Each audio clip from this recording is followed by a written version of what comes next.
ہمارا ایک دوسرا دوست ہے واجد زمان۔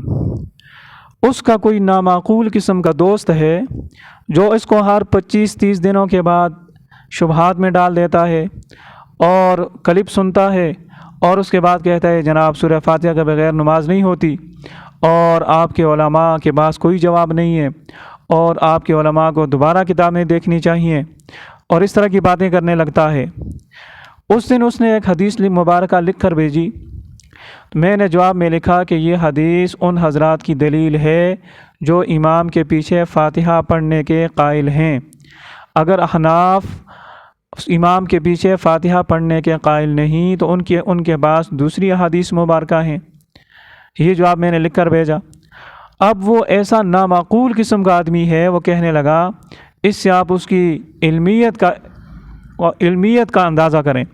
وہ کہنے لگا کہ بھائی جب صحیح حدیث آ جائے تو دلیل کیا ہوتی ہے، صحیح حدیث کے مقابلے میں تو دلیل کی کوئی حیثیت نہیں۔ اب دیکھیں جناب، سوال گندم اور جواب جو۔ اب اس طرح کے لوگوں کو انسان کیسے سمجھائے؟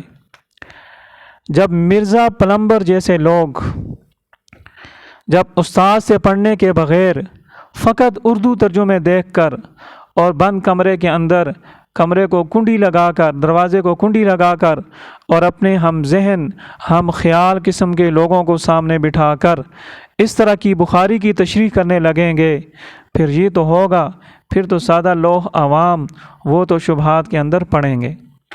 تو بہرحال اس قسم کے واقعات اور سن کر اور دیکھ کر احباب کے ساتھ مشورہ کیا اور پھر اس کے بعد یہ فیصلہ کیا کہ ان جیسے موضوعات پر کچھ سیر حاصل بحث کی جائے تاکہ ہمارے جو سادہ لوگ مسلمان ہیں وہ مرزا جونیئر کے اور مرزا سینئر کے دونوں قسم کے مرزوں کے شبہات سے اور ان کے مغالطوں میں پڑنے سے